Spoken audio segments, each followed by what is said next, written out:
Thank you very much for joining me.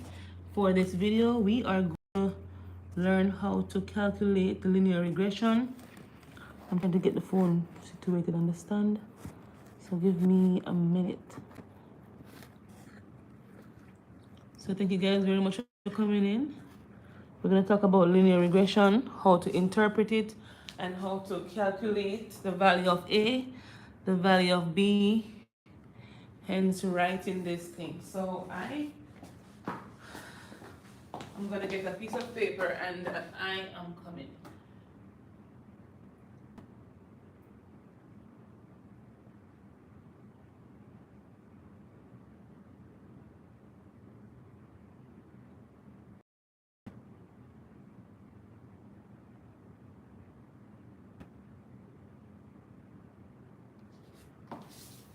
All right, guys. So yeah, welcome. So when it comes down to linear regression, it's similar to the equation of the line y equal mx plus b.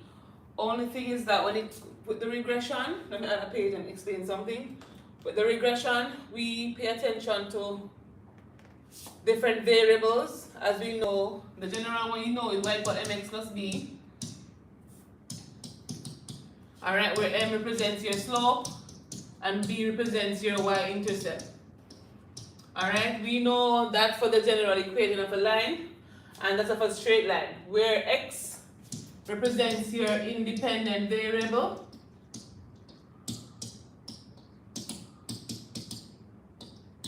and y is your dependent variable. So whenever whatever value x takes on, y is affected by that in the end. So we need to have this remembrance in mind. But when it comes down to linear regression, this is basically telling you that when you have your straight line or your line of best fit, this line here is considered to be your model. And your model can be accurate, where if it's accurate, the data values fall exactly on the line. So these are accurate predictions, but if it is not accurate, it may make some prediction that is below or some prediction that may be above. All right, so let's say a point is here and another one is up here. So if this point here takes a value, so let's say that's 2 and that's 2. If this point here takes a value 2, 2, if you look at the line of best fit, it is above this point, which is right here. So the line estimated the point. Let me change the color. Let's see. Hold on, guys. Let the board do its thing. Okay. I think I'm moving too fast, so the board is freezing on me. All right. So let's say the model's prediction is in the purple. So the actual point is 2, 2, but the model predicted the y value to be, so let's say 3. So the model made the prediction to be 2, 3 instead of 2, 2. With this one, you'll say the model overestimated it because the actual thing was 2, but the model predicted it to be 3. So the straight line you see is your linear model, which helps you to make predictions of whatever trend you're expected to see.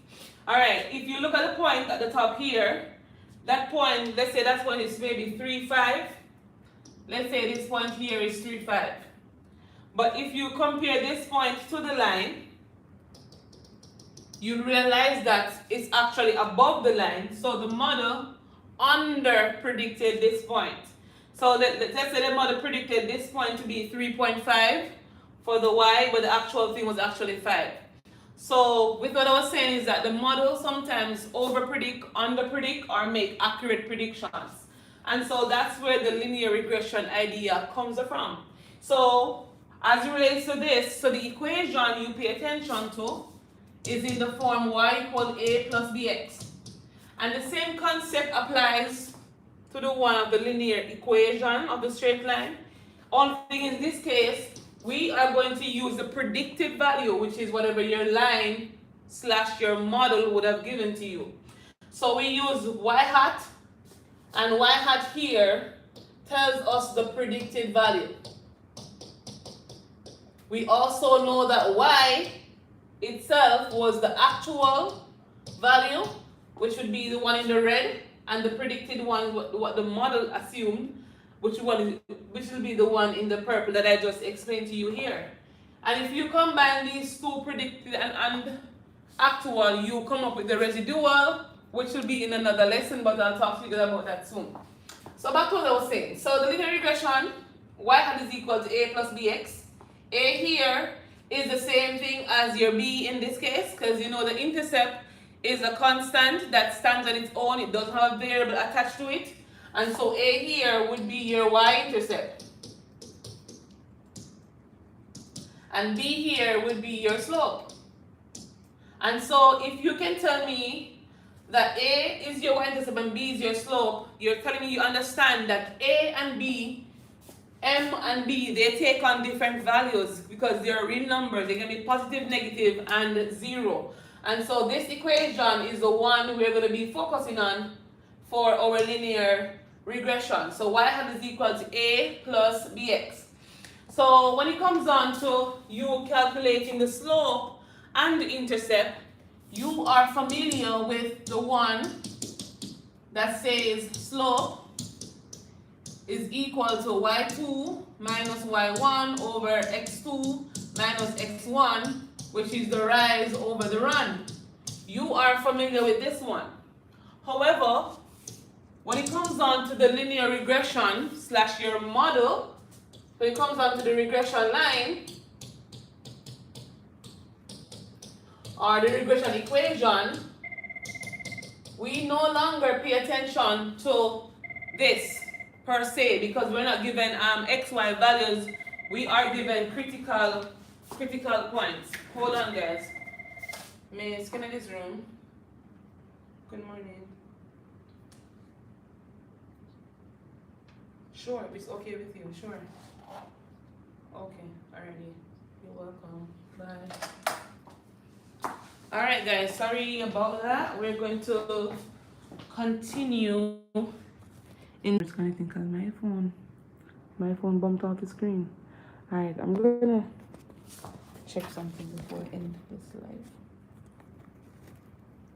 Hold on, guys. Give me a second. I think I was talking for almost for a good minute. Let me see.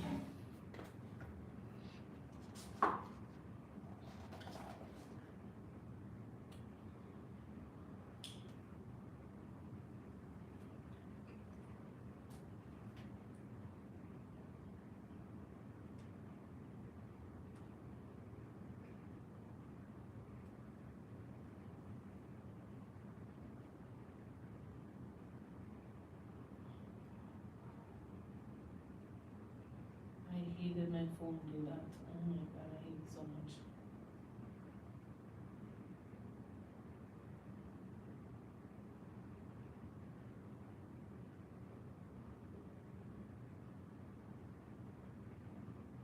Because now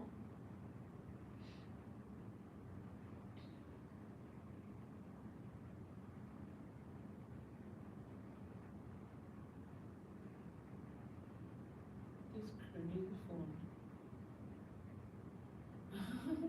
Jose came in.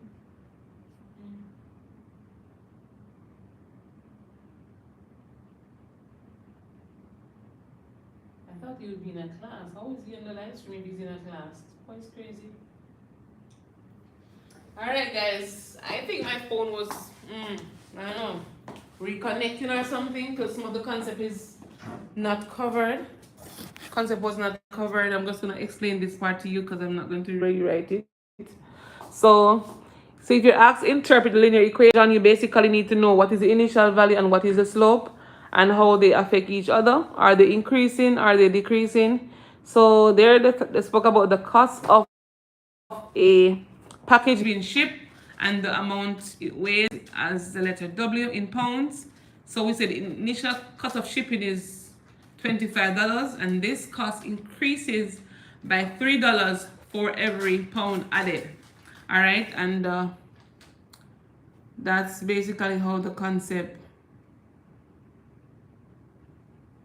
can be relayed, or you can phrase it however you want to. Just ensure that you talk about the increasing part and talk about how it increases for every whatever the independent variable is. For the initial cost, you can always describe this as the starting point, or the initial cost, or the pop-up we call it pop-up value. So it's based on how you speak, you can write, but that's what we're covering for today's lesson, and I'll see you guys on my next video, which will be sometime soon if I get another request.